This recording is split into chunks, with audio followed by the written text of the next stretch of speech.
If you're wanting to buy a subject to deal in this market, I'm talking about keeping a 2, 3, or 4% interest loan that the seller has, keeping it in place, buying the deal and making it make sense. Again, with those numbers, it is imperative that you learn how to do those deals safely.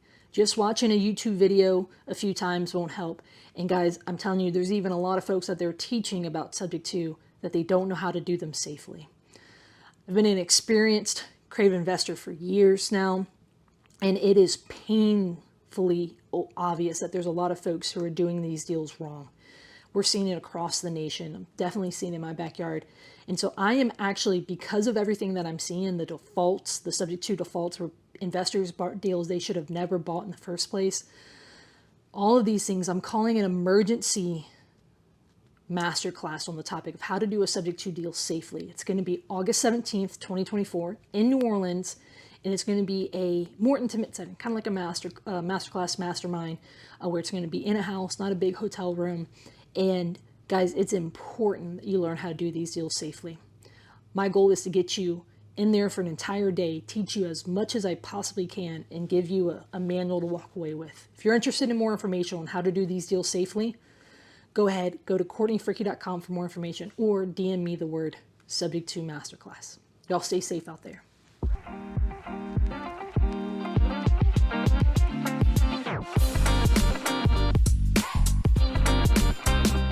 Hey, welcome to the Strategic Success Podcast. I'm your host, Courtney Fricke. Thanks for tuning in.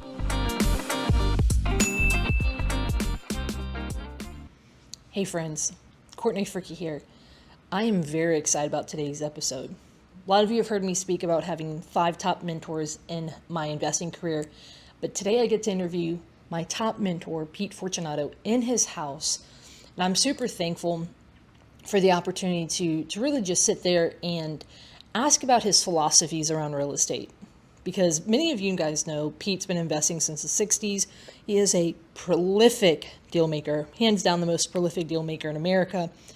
But I get to break down some thoughts. One, it's, what is his advice toward different investors in different seasons of their life, but also really how does he approach deal making? And so that is one of the biggest ways he has influenced me. So I think he will influence you as well. So stay tuned. I know you're going to thoroughly enjoy it just like I did. And so take a listen. Pete, I'm so glad to be today here at your house. Thank you so much for having me here with you and Jean. And we've got our friend Robert here hanging out with us today. So I want to just chat with you about a few things. So let's first start off with, how did you get started in real estate? I know the story, but that's part of what I want to kind of start off with. I graduated from high school and wanted to create a life that I could enjoy. And that meant having free time, and having free time required me to have assets. So my first job was to acquire as many assets as I could that would be income producing and give me my time to do what I wanted to do. Who influenced that? So, like obviously in high school, they don't teach that. So they sure didn't. So who influenced that? Were these books you were reading? Did you meet someone? Was this your parents? I was blessed in that we had no one in my family who worked for a living. Okay. We had people who worked at a job. They're entrepreneurs. And so having control of your life was something I observed and I grew up with. So you noticed their freedom. Maybe your friends' parents didn't have the same freedom. I saw my friends and my parents and my grandparents as people who came and built something and built businesses.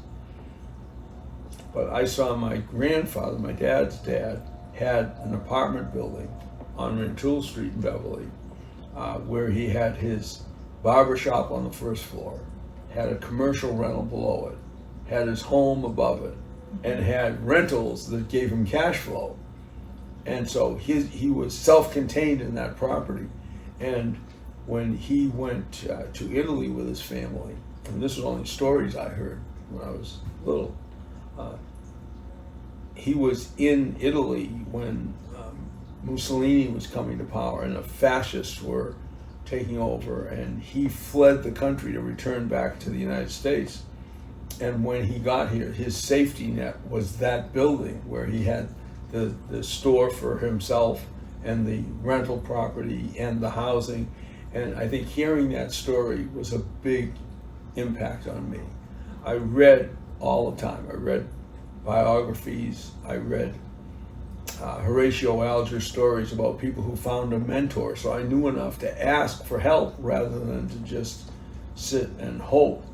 And when I got out of high school, I promised myself I was going to get enough assets so that I could be proud of the life I live and do what I wanted to do. So I started out pursuing those assets because when I got out of high school, I had the support of incredible family and friends, but I had no assets, and my job was to get them. When I was done with college, I had some rental income properties, but no appreciable income from them, only very little bit. And then it took me until 10 years after I was out of high school before I had enough rent and interest income that I didn't have to work for a living. And that was the goal I was pursuing the second I got out of high school. I don't know if I ever knew this, but what did you study in college? I didn't study much. I have a degree in government. Now more pieces make more sense. You gotta know your enemy. You gotta. So, okay, you often talk about the different stages, so I love that. So, you talk about the different stages. So, dreamer, starter, estate builder, and ender. For those who aren't familiar with that, can you explain what the four mean? Well, I see the journey that's available to anyone who's free to build a better future. And I see that as a capitalist journey where you're acquiring capital that provides income, thereby giving you free time. Mm-hmm. It's necessary that you dream the dream of being free to do what you want. Sure. Without the dream, you don't aspire, you don't set goals, you don't sacrifice. Right. And so I had the dreamer part down. Those Horatio Alger stories I read, the successful people and neighbors around me that I saw inspired me, and I had that dream. The dream then led me to becoming a starter, which meant I went out and pursued some investments. Though I had no money to invest, I had to acquire some assets. It took me 200 failed offers, which didn't close, before I bought my first property. And that was a triplex that I bought. And so at that point, I actually had an asset. And at that point, I considered myself a starter. Then I acquired another triplex, and another triplex, and a fourplex. And now I'm at the point where I'm an estate builder. Now I'm not only managing my portfolio, but I'm looking to improve it, better it. Then when I was 27, Gina and I got married, and we looked at the multifamilies I had and said, now as estate builders, we need to consolidate and get single family houses which were better quality and required less of my time. And so we then made that conversion. Then we got to 1982, and we were in Florida with 4 little kids. And at that point, we had 33 houses. And the 33 houses was enough of an estate for us. And we then culled it and moved down to only 22 better houses, so we had more free time with our kids. Now, ultimately, got to the point where I had more than enough assets. We could do whatever we want. And then my job was to do as much good as I could do. And all the time as a capitalist, you're doing good for other people. That's how business happens. And I got to the point where I became an ender with enough assets. And my time then became, how can I be significant and make a difference in the lives of others? And that was always a part of my life. That was the example my parents gave, and that was a big part of my life. But once you get so you have enough assets so you're free to do whatever you want, then you're able to really do some good for other people. Along the way, you meet and you create so many allies that I do virtually no business that's not repeat and referral business.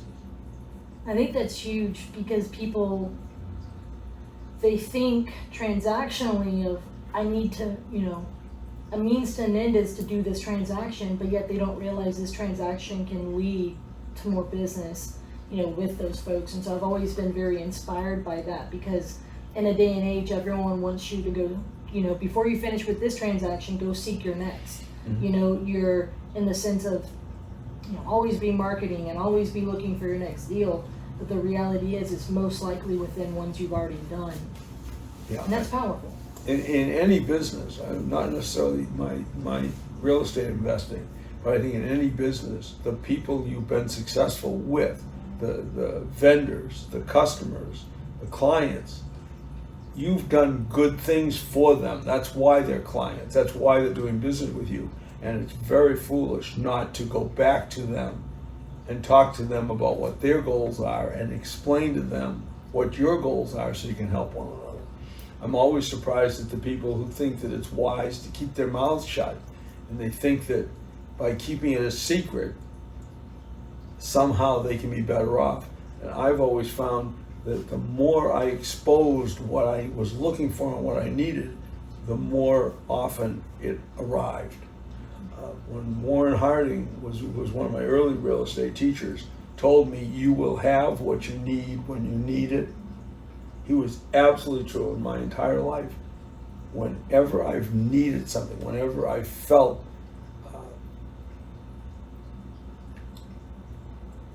a concern over needing something, it has appeared, and it's appeared as a result of the allies I have and the fact that I let them know about my concerns so they were able to help. Reminds me of in The Alchemist, Paul Coelho, he talks about how when you set your intentions, it's as if the world conspires to help you. And so I like that. Now, for folks, what I find is, we often meet people who are the dreamers, that are the starters, the estate builders, and the enders. Let's go through each one. And what's your advice to someone? So let's starting off. Someone who's dreaming, who, do you have any advice to them in that stage? Well, at every stage, you're seeking people who have some uncomfortable circumstance. Your job is to seek out problems and help people resolve them. And one of the mistakes I see people make is they spend time pursuing funding rather than pursuing problems they can solve. And my first property was available to me because the person who owned it got a job opportunity 1,400 miles away. So that house, which was a wonderful house, suddenly was less valuable to him. And so I was able to acquire it. This was Mr. Albert all those years ago. Yeah, that's right. That was in 67. Yeah, 1967. And so right, because so a lot of times dreamers and even starters to a degree, they say, hey, well, I can't, it's going to take me a long time to do this because I don't have the money or I don't have things like that, but it's the wrong focus. If I saved up, I'm now 77, I'd be almost ready to buy my first house. Right. So you got to go acquire the properties. The properties will then build, and it accelerates as you acquire more of them, and you acquire more allies with every deal you do. Right. And so for the estate builders who, I myself consider myself an estate builder, I am improving my portfolio. I think a lot of people don't put a lot of thought into the assets they own. They more so think more about the numbers or things like that. what has your experience taught you about, I mean, you've dealt in commercial, residential, things like that. What has your experience taught you about the asset itself? Well, I chose to pursue the assets that did the most for me. Early on, it was assets that would grow in value and produce income that was inflation hedged. But sometimes I got a chance to acquire a note along the way, and that note had no inflation hedge protection in it, but it gave me $30 a month more income back in the 60s, and I liked having the extra income, so I took that note. And I liked having an extra $30 every month, but while I had it, it was my intention to improve the note and go from the note, which was fixed and payable in dollars that were depreciating, into real estate.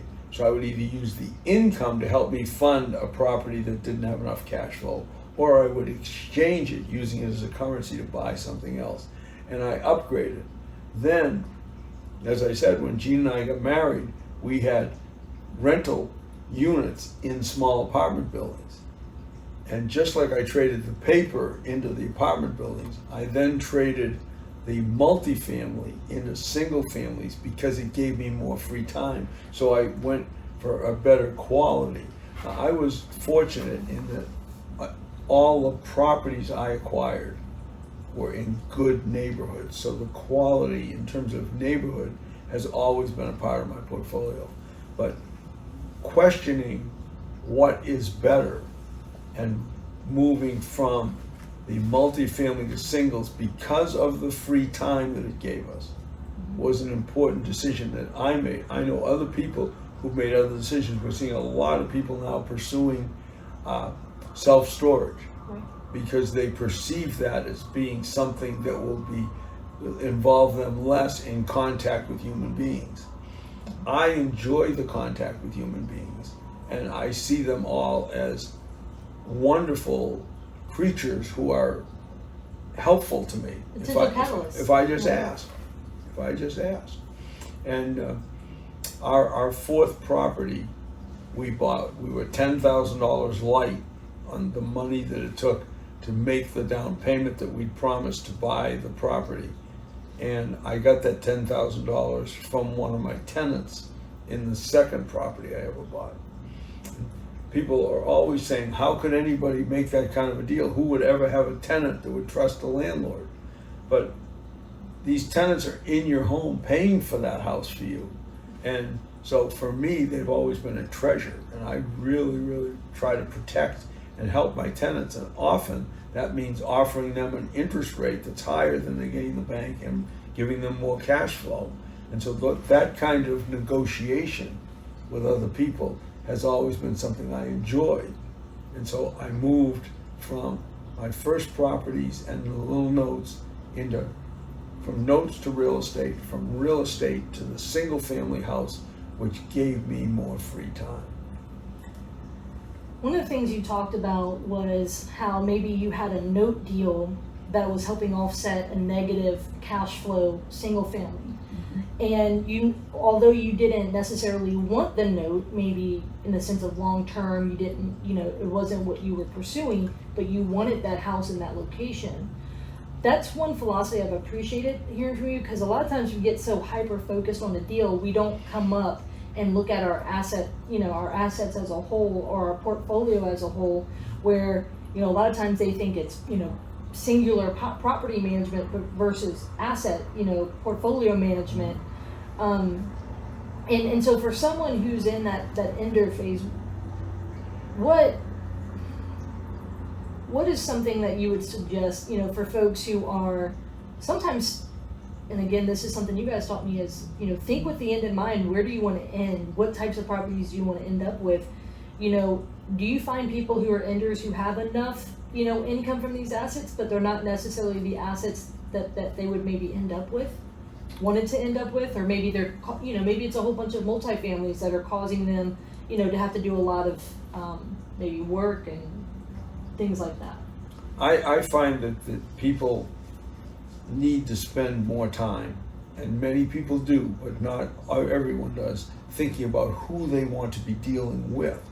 And so as I became wealthier, had more assets, my time became more precious, my freedom became more important. That's what I'd work for. And so as an example of that is when I moved here, I made a deal with someone I'd done many deals with in the past, and he sent me cash to buy a house. And he said, you buy the house, you take care of the house, I'll put up all the cash and we'll split 50-50. I used the cash to buy a house with a seller carry mortgage, which was very attractive, and a house in a great neighborhood down here. And I gave half of my half to Dennis Kelch for the management of that house. When I was a starter, I wouldn't have sacrificed the half of my half just for the freedom from management. But as an estate builder at that point, when we moved here in '86, we had, our oldest was 11, and the time with the kids, the time together was so important that it was worth giving up half of my half for the management. As I got older, I got to the point where now I've got more than enough things. I'm doing more and more deals with estate builders and starters who will lease my properties on a performance basis so that they build some of their cash flow and I have more free time. So selecting those people who you like and who you help by providing them with cash flow that they can build, or even equity like I did with Dennis, it has paid off in spades for me by allowing me to do whatever I please to do. And that was why I did this. No, I think that's critical, and I love the emphasis on knowing what you value. Some people, their pursuits are at the expense of family and the things they value, but I've appreciated that you've held that at the forefront, that I'm doing this to free that up. And so what would Pete today, at 77, tell Pete, he was fresh out of high school, as a dreamer? What advice would you give, again, the advice that I know you've talked about finding people to help, but in hindsight on your specific path, what would that look like? I think that moving to better quality sooner is very important, because I watch a lot of people burn out by pursuing income, and they don't understand that the income comes at the cost of aggravation and blood pressure and time. Sure. And I've seen too many people give up because of that. And I was blessed in that I had good advisors, and I grew up in a neighborhood where almost anything was a good quality neighborhood. And so by definition, anything I bought was in that good neighborhood that attracted good people.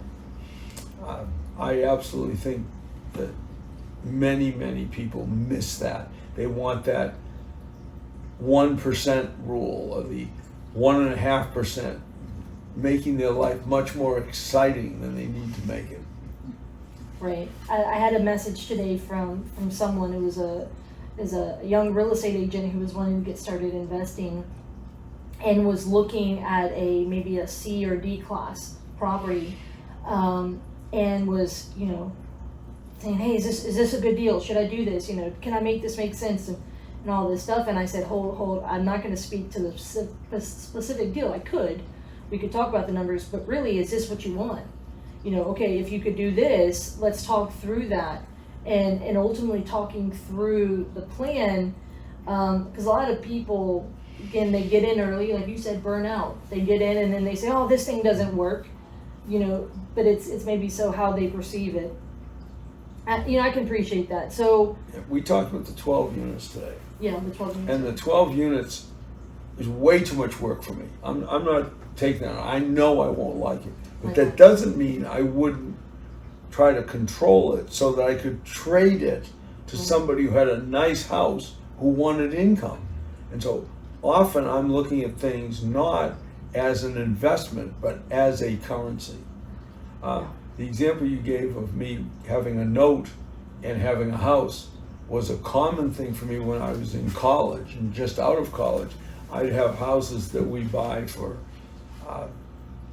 $30,000 to $40,000 that barely broke even, and I would have a $5,000 note that paid $50 a month that I traded for. I might have bought it at a discount. I might have actually made a loan, but that income, that $50, made that house break even. When I added the $50, the note ran out in 5 or 6 years. And by that time, because the rents had increased, the house stood on its own. Right. And I burned up that note in order to keep that house. And I've really appreciated this because, again, when I take it out of being so singular focused on a deal and I look at, portfolio management, asset management, and I look at things as a currency or a means to an end, it has allowed me. So many folks say, oh, well, there's no deals today. It's really hard to find a deal. Deals are not found. They're created. They're made as you've taught. But the reality here is it's thinking. You talk about controlling. Can I control this great property? And then how can I make it work, right? So do I need to go get maybe find my way into a note? And the world of exchanging and trading has been huge because it's using what you can get your hands on to then ultimately find your way to what you want and you need. Commerce happens because you give up something you like less for something you like more, and why people like things differs. That's why commerce happens. It's because my likes are different than yours. That's why when I said to that lady, what can you do in a blue bathroom you can't do in a pink bathroom, Right. she fired me. Sure. Because it was really important to her that she have that color, and it seemed to me she should have looked at a house that fit her family, that the payments were important, but I was putting my thoughts onto her. I was putting my values onto her. I was not seeing what she wanted, and that's really a difficult thing sometimes for those of us who are very opinionated. Understandable. And so now exchanging, these exchange meetings, and trading, when was the first time you got introduced to that? Was that something that was very prevalent up in Beverly? Like how did you get introduced to that? Nursery school. I traded some candy for a yo-yo because I liked the yo-yo better. Yeah. And it's only allowing that common sense to trade what you like less for something you like more that has caused adults to be unable to work at that level where they say, yeah, I like this better, let's do that. Right. I chuckle and I appreciate that response because exchanging and trading is not common in the sense of official meetings. There's only a handful of official meetings throughout the U.S. where there's exchange meetings for real estate. And I think you would argue that there's less that are even truly doing it in general, but it doesn't mean that it doesn't apply where those trades and those exchanges could happen when people understand the benefits. And so, for example, I tend to rent to people who have skills. right, And the reason I'd rather rent to a person who's a handyman, who's an electrician, who's a plumber, is because they have skills that I can use. right, And so they can pay me even if they're short on dollars right. because of those skills. And so I watch for those things and I expect those things, I pursue those things. Well, and it thinks about, again, it's thinking about a tenant, not just do they qualify, an income. Sure, you look at that, but that's usually, again, today modern management is, do they make 2-3 times, the income, but also, do you look at the whole person? What else? What other utility? Same thing with a seller, or the same thing with a buyer. Same thing with another investor. Same thing with a lender. do you just look at, maybe the thing you're looking for, maybe for whether that be the house or the cash, or do you say, hey, well, what else do they have? Or what else do I have to be able to make this work? And so I can appreciate that. So you've got your benefit house. Yep. And so what are the parts of the benefit house? Well, the parts of a real estate deal are income, which is comprised of profit for a businessman who buys and sells. He wants to buy low, sell high, he makes a profit, that's his income. For the investor, the profit is annuitized, it's cash flow, it's $50 a month or $100 a month, or ultimately thousands of dollars per month or per year. Sure. In addition to that cash flow, an investor has the tax benefits, which keeps them from having to pay taxes, thereby increasing their cash flow. Then there's the equity buildup, the net worth increase, which was so important to me, starting at zero, and my equity built up by the loan pay down, which were paid down by the tenant's rent, and the growth in value, which was a supply and demand issue, including the supply of dollars, which are depreciating all the time. And then there's the cornerstone of the reason that I do houses, and it's the use.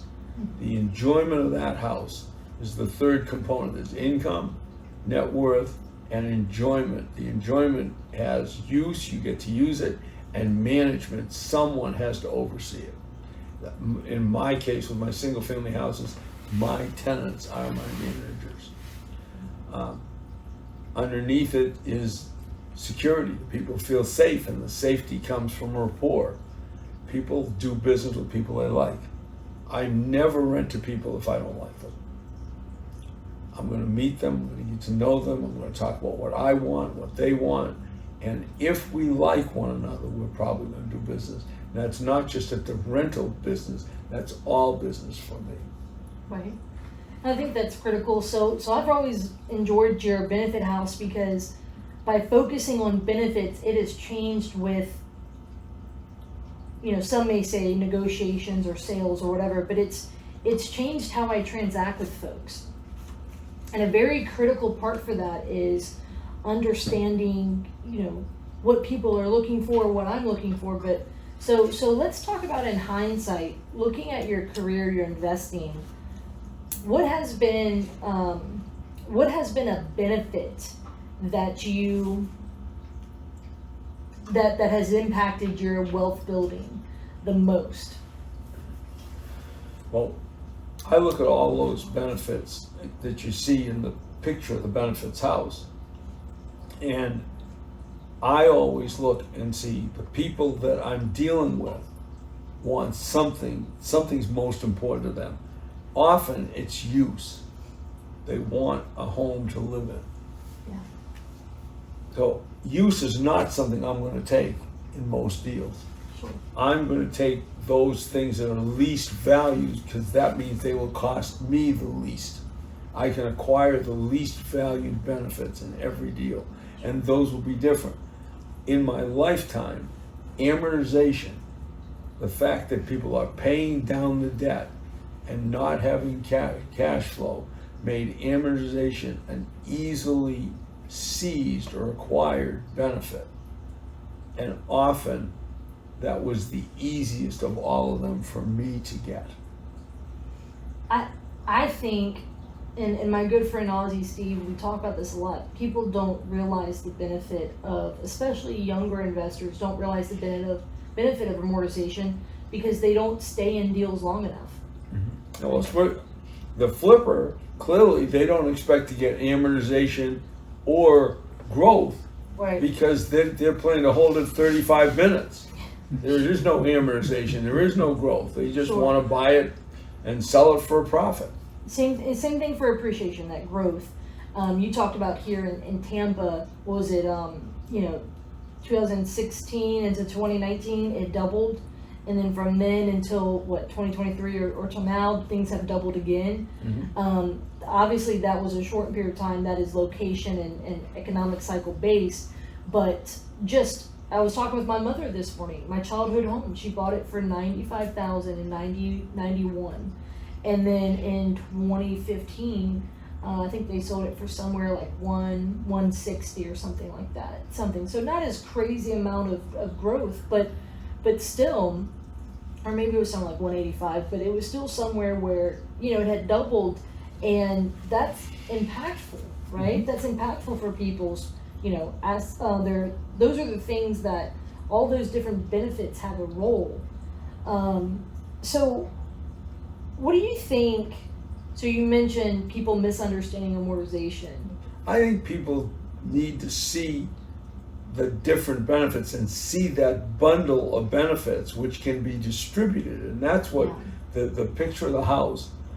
I have spoken of those benefits since I was 19 in order to build a clientele when I was an agent.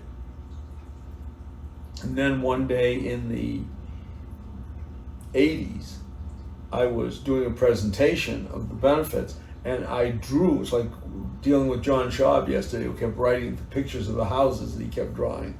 And I drew a house and segmented and put the benefits in that house. Right. And I was in California, and the people out there just got hysterical, laughing at me and saying, that looks like a house we're comfortable with because we just had an earthquake. Right. Segment it, yep. And so I had to come home, and I was laughing about it with Jean, and she took the computer and made all of the sides and the roof straight. Right. And it made it different. But having that as a visual so people can see the pieces makes them stop and build a deal piece by piece and realize you can give a benefit to someone else. How very often I end up with my IRA providing funding for someone who wants to get a first house. And I've done that from my IRA in order to shelter myself from taxes. But I've done it in order to help them get a house. I've done that in return for income, which I've done it in return for amortization. I've done it in return for growth. And those are all things they can give me while still enjoying the use, which is the key to them wanting the house. And seeing the pieces enables me to negotiate better and easier with people. I have it printed up in my office. So when a lot of times, and I actually keep it, I have a notebook where a lot of times I keep notes when I'm working on deals, and I've got it in there as well, because a lot of times I want to come back to that. It's that philosophy, it's that understanding of is, hey, I am here to help. What benefits are they asking for? And so it's that visual reminder. So I've appreciated that visual part. And then it's also saying, hey, okay, so what is left? And so that's huge. Again, you said amortization is one that people often, it's the easiest one to get. So what is amortization? How has that benefited you, that benefit when other people have given up? So I'm assuming in wraps, you've got it? The net worth component of a deal is comprised of the amortization of the debt reduction, which is by far the smallest piece of that net worth building, but it is the most predictable piece of it. Every month it's happening. Yeah. When I buy a house, I want to make sure the tenant can afford it. So the tenant is going to make a payment to me for the use of the house, and I'm going to make a payment on a note to an institution in the beginning days and to human beings today. And that may have a piece of that be amortization, reducing the amount of debt I have on the property. That impacts my cash flow. And so I'd rather have interest only, because I'm trying to control the growth of the property. And if I can pay interest only and not have to pay taxes on the amortization, I would rather do that. But in many, many deals, the amortization is there. And if I can acquire it, then the tenant pays the rent pays down the debt in my favor. Sometimes I do it with a wraparound mortgage. Sometimes, and more often, I do it by simply owning the property or having an option on the property that lets the equity grow in my favor. Excellent. So now, you've shared a lot with investors all over the country. And one of the things I appreciate is you talk about your deals, but then you also, you want to share, mindset, philosophy, And so what is something that when you get in front of investors and you share with them that you try to iterate? Maybe if I say it another way, if you could instill a piece of your views on real estate in other investors, what would that one piece of advice be that you say, hey, I wish each investor had, at least heard or understood this? What would that be? Hey guys, Courtney, Fricke here. We've got Aussie Steve. And look, if you have a deal that needs to get moved, Southeast Louisiana, even in South Mississippi, we're your folks. We are the largest Dispo company, really in the greater New Orleans area, even Southeast Louisiana. We have great contacts in South Mississippi as well. Steve, why do we move more deals than others? Just we're very deep in this market, so Greater New Orleans can be really confusing for national wholesalers. The comps are hard. We change block for block. We got flood zones. We get a lot of hurricanes and the likes, and just a lot of the national platforms don't have the buyers on their list. So we are deep with buyers, but we're deep with relationships, which is really important in this market. So we love JVing with out-of-state investors. Like I said, we do a ton of business with other investors. So go to homebuyerlouisiana.com/Courtney, fill out the information, we'll get in touch with you and we'll move this deal along. I think the single most important thing for people is that they respect themselves and others. And so they believe that they own their life and they respect the fact that others have and own their own life, and they're going to do what's best for them. I believe that the key to having a successful business or investing is caring for yourself and caring for others. And that's why we always start with, why would you sell a nice house like this?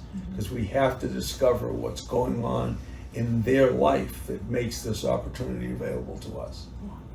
It's that idea of your life is your fault. Mm-hmm. That's critical. So speaking of care for yourself and for others, the world has always been changing, but especially now and looking forward, things are changing. Do you have any concerns for your children or your grandchildren in their wealth building or wealth preservation in this changing world? So obviously for yourself, but for them, just with the direction in where the world is going, and obviously we don't know what tomorrow looks like, but what are your thoughts around that? Just wealth building and wealth preservation in general. I'm frightened to see the society accept being part of a herd and being told what to do. I'm very, very distressed that this country, which began as a land of opportunity, has become a plantation where people are little more than serfs doing what they're told. And I'm hopeful that that percentage of people who believe in freedom and honor other people can overcome that and not end up in a situation like Atlas Shrugged, where they have to go run to a place where they can be alone, but indeed they can lead, inspire, encourage the rest of people. But I'm concerned that the anglicized world is losing the freedoms that were so treasured in the United States. I can understand that. Do you envision any benefits coming for your children and grandchildren, given those thoughts?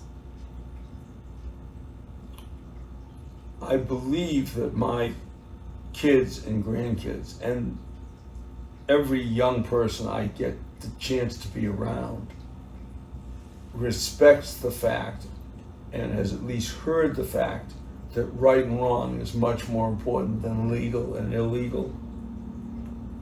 And I am hopeful that civil disobedience will become a way of life for them and for their neighbors and their friends. When you say the difference between right and wrong and legal and illegal. What do you mean by that for those who may say, okay, what does that mean? Lawyers, judges, the court system. When I was growing up, and now I'm just sounding like that old guy, the cop on the street was seen as a peace officer and someone who you could go to look to for protection or for help. And now you watch and they're all seen as law enforcement officers. They're the ones there to enforce the rules and make sure you do what you're told. That's not right and wrong. Right and wrong is where deals are made and where people are made to feel proud. And when I get a chance to talk about that, I always look to the example of when I was 10 years old and my dad ran for school committee. I went to work at the polls for my dad because he was my dad, and so obviously he was the best candidate. And I got to stand out in front of the Hardy School holding a sign that said Peter Fortunato for school committee and wave to people like that was going to affect their vote. And we were told when we got there that we had to stand behind a yellow line and we couldn't go within 150 feet or 150 yards of the polling place for fear that we would have undue influence over the vote. Right. And I stood there and everyone around me was an adult. I was 10 and they were in their 40s or 50s. They were in suits and ties. And I was there and a car pulled up, and the school where the balloting took place was the elementary school where I went. And the door on the side of the school facing Essex Street, you opened that door and you went downstairs into the basement, and the polling was in the basement. And a car pulled up, and an old woman, I realized I was 10, so this might not have been as old a woman as I think, but it was an older woman with a walker. And she got out of the car and she made her way to the polling place. And all the guys around me were whispering to one another and saying, she's going to fall to her death. And it was just nuts that none of them would cross that line. Right. And I watched and watched, and finally I put down my sign, ran across the street, and held the door and helped her get down the stairs. I came back to my side, picked up my sign, and went back to standing there trying to influence the vote to people who were going to vote for my dad for school committee, I hoped. And not 2 minutes later, the police arrived. And a couple minutes later, my dad arrived because they'd called him. And they said, he not only crossed the line, he went all the way to the door. And my dad said, Peter, why would you do that? You knew better than that. We told you don't cross the line. I said, Dad, old lady, gonna fall to her death. I ran and held the door, helped her down the stairs. And my dad said to me, you did exactly the right thing. And he patted me on the shoulder. That has influenced me my entire life. I ignored the law, that paint that stopped men from going and doing the right thing. And I did the right thing. I've remembered that my whole life, and I think that that's a very, very important example of the way you have to live your life. And I know that can be tough. I mean, obviously, there's so much happening in the world today. So I've always appreciated that story, knowing when to have that internal fortitude to say, no, this is the right thing to do. And then, consequences be damned, let me do it, right? So with that being in mind, talk to me about the legacy that you want to leave on your family. When you think about your family and legacy, what does that look like? I think I learned growing up that your job is to use your life to make a difference in the lives of others. And I work hard at that. I get enormous joy from seeing that I've been able to help somebody. I want to make sure that those people who I care about have that same joy, and that they understand the value of helping somebody else, make a difference. And that's very, very critical to me, and I believe passing it on to others is wonderful for them and good for them, and they will enjoy it and have a better life because they will be significant in the lives of others.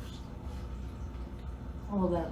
And that shared joy, right? Being able to help other people, but it's, I know that, your kids, they have involvement in deals and such, and they're able to see the benefits and how to also help other people.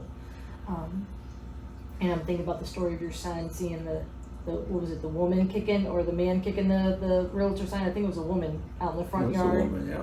Yeah, and so being like, hey, this is, I want to help. I see an opportunity. Let me help. And so, what about, so obviously I'm here in town for a class that you taught with John Shop.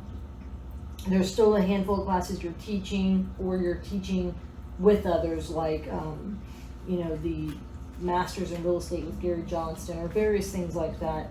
What do you hope your impact and your legacy to be on the industry for other investors? Well, I hope to show people how, by helping others and focusing on contributing to the welfare, the well-being of other people, they can increase their well-being and increase the quality of their life. I'm blessed in that I've got so many wonderful friends, all of whom grew from the real estate industry, that I get to see great examples every day.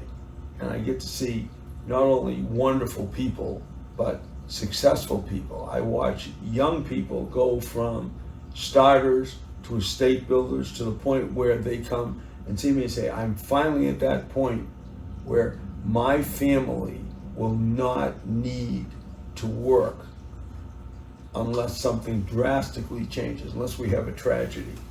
And that's a great thing, both because I feel good that I had any role in that, but also I see one more person who accomplished that. And each time I see somebody make their life and their family's life better by what they've done, and I've contributed anything to that, it's a wonderful feeling, and it gives me great hope that indeed those people who will enjoy the freedom to do what is best for them and for others can indeed improve their lives. It's that idea of once they become an ender, the ability they can also then give back. They can, obviously people can give back in other stages, but especially then. Well, and along the way, you look at the young people who manage for me, who lease option from me, where I give them an option to buy half of the property, and they do all the work. That work that they do allows me the freedom to travel, to go to the classes, to spend time. Gene and I were just up in New England, and we spent time with our grandkids up there. We spent time with our son up there, and my sisters and my brother. That time is bought for us by the efforts of young people and friends of ours who will help with our properties and who would answer the phone if one of our tenants or one of our kids had a problem. Warren Harding told me years and years ago that one of the wonderful things out of being an exchanger for all the years that he was an exchanger was if Lois and his daughters were anywhere in the country and they had a problem, he had a friend nearby. And I remember him telling me that when I was a kid, and now I find myself in that position. I have friends everywhere in the United States. I love that. And now, obviously we're here in front of your, a lot of these manuals of the seminar books. I remember, I believe it was 2019 when I first met you, and it was at a Woodbox event in Atlanta. Leon Johnson, I had met him in person just a few weeks before, said, that's it, buy a ticket, you gotta come. And so I did. And I remember, I get up early, I go have breakfast, and I was having breakfast with Leon, and then I realized I was having breakfast with you, who was one of the teachers. And so as an avid reader, I thought, my big question to ask is, what books do you read?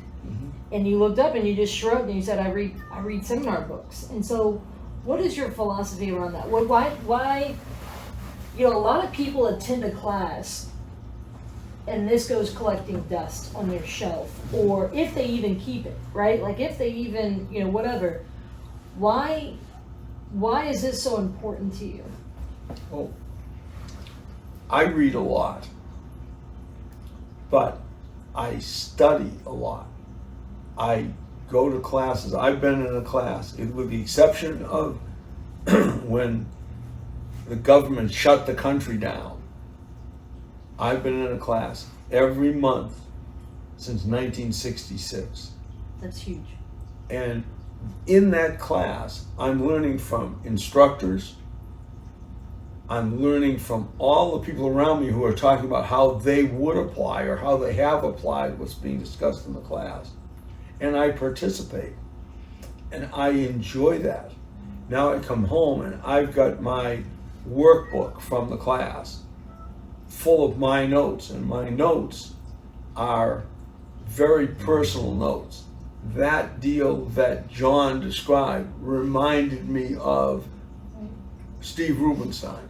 Right, so in the margins you write out. I've got people's names and other properties all through all these books. And the classes, like you'll see, the options classes, every one that Jack Miller did, I was there. I'm looking at 1984, a Jack Miller options class. I'm looking at 2006 one, 2007, 2009. Yeah. Jack's last class, I don't think I've ever seen this one before. Jack's last class was his options class in 2009. Yeah. And so, so I've appreciated learning this from you because it's the idea of the difference between reading and studying. I think a lot of people, especially with that like Audible, I have nothing against Audible, but they just put it on 1.5 times speed and they just get through book after book. Yeah.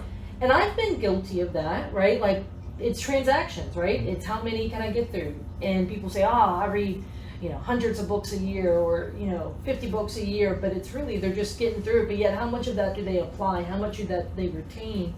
Versus one thing I took from you was studying. And so not only have I learned from you for many classes where you're up at the front teaching, but I've sat next to you almost equally at classes taking notes next to you where, and one thing I learned from you was indexing, like how you would, so you can come back to it. It's a little bit easier to come back to. And so that's been a powerful lesson that I've learned from you, because as powerful as these weekend classes are, there's so many times I'm working a deal and I'll go and I'll pull out a seminar book and I'll say, hey, how can I draft this by design? How can I, there was something that we talked about in this class. Let me pull it out and see how I can help further build this deal. What does that look like for you? Like, do you just pull one out from days, or when you're working on something, is that when you study? Is it studying by a topic for the year, or do you just study by the deals? I will reread the books. I will go looking for a document that would memorialize something I'm doing today to see how I did that in the past or how somebody else did it. I read just for the interest of saying, how could I apply that today? And so my notes in any of these books you see here will be very, very personal notes about application and the people and the properties. That's one of the reasons that the computer gets me so aggravated, is because I have everything titled by a person's name or an address, because those are the only two things I think of. Right. And the computer struggles with that and drives me crazy. But indeed, I like having my books here. And I look at them, I read them, I take notes in them, and I'm always surprised now with the people who say I'd rather have a PDF than a book, but that's just my age, I guess.